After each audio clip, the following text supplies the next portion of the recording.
Ephesians chapter 4, verse 11. When we read these couple verses in Ephesians, notice very carefully the verb tense. And he gave. Gave is past tense. And he gave some apostles and some prophets and some evangelists and some pastors and teachers for the perfecting of the saints, for the work of the ministry, for the edifying of the body of Christ. Verse 13, till. So in verse 11, and he gave, past tense, including apostles, and he gave those till, which means what? He had to stop giving it, right? He gave till, there was a time when he stopped. Verse 13, till we all come in the unity of the faith and of the knowledge of the Son of God, unto a perfect man, unto the measure of the stature of the fullness of Christ. Look at verse 11 with me just for a moment. Included in the things that were given were apostles, prophets, evangelists, and pastors and teachers. When verse 13 references, till we all come in the unity of the faith and of the knowledge of the Son of God, I'll suggest to you that that is a reference to the Word of God. The reason why God gave pastors and teachers, which, by the way, He's not giving today, there is the office of a pastor, there's the office of a bishop, but God doesn't give them. He did give them in time past because the local church had to operate before the Word of God was complete. So if you think about Paul's epistles, does Paul write several prison epistles? The answer is yes. He writes Ephesians, he writes Philippians, and so on. There are a number of them, 2 Timothy.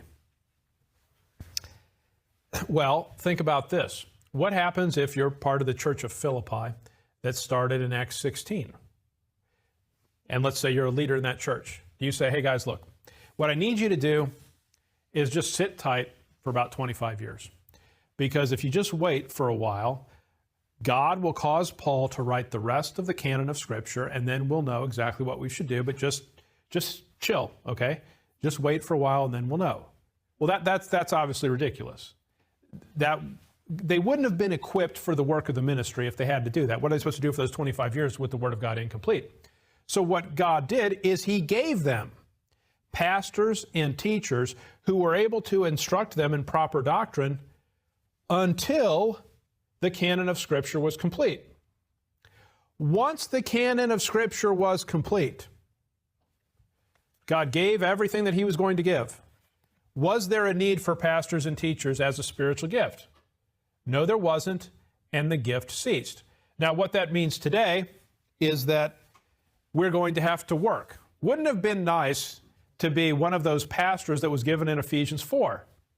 You wouldn't get much wrong, right? The Holy Spirit would equip you to always preach correct doctrine. If you've listened to me, you know He's not doing that today. And that's just how it is. So did God give apostles at a certain point in time? Yes, He did.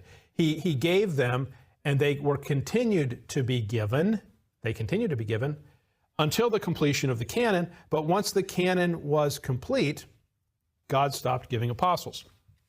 So there are no apostles today. Get with me 2 Corinthians chapter 12 and verse 12. 2 Corinthians chapter 12 and verse 12. Now I want you to notice something. 2 Corinthians 12:12. Truly the signs of an apostle were wrought among you in all patience, notice, in signs and wonders and mighty deeds. What Scripture says is apostles have signs, and those signs include wonders, mighty deeds, and signs. So as a for instance, during the book of Acts, Paul raised someone from the dead, right? He blessed handkerchiefs that they could send to people and they would heal them. Now, I know people today think they can do that, but they cannot. In the latter part of the book of Acts, Paul handled serpents so deadly that people thought he was going to die, and what did he do? He just shook it into the fire. When you look at Paul's ministry and the signs of the apostle that he had, he didn't do things like heal, soft tissue injuries. He raised people from the dead. He handled deadly vipers that didn't hurt him at all. He blessed handkerchiefs and healed folks. He did all those things. Well, if someone claims to be an apostle today, they ought to be able to do those things. And I realize that there are some people today that claim that, but let me just say this. If you really claim to have the gift of healing today, and what people will say is, well, I have the gift of healing, but some of the people I heal, they don't have enough faith, right? That's what they say. Well, my counter to that is Matthew 18 talks about the faith of a child, right? During the Gospels, the type of faith that saves individuals is the faith of a child.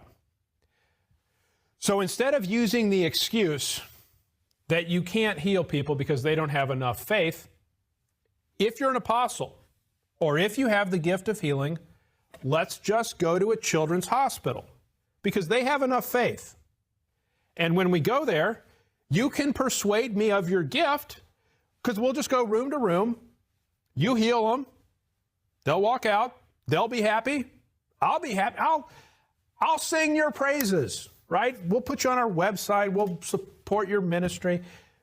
We would love for you to heal all the children with pediatric cancer. And you won't do that because you can't do that, right?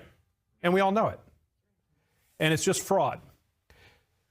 So, are there apostles today? No, there aren't apostles today because God gave them for a limited period of time to jumpstart the body of Christ until the Word of God was complete. When the Word of God was complete, He stopped giving those gifts, and there's no one today that in a meaningful way demonstrates the signs of an apostle, thus making them a false apostle if they claim to be one.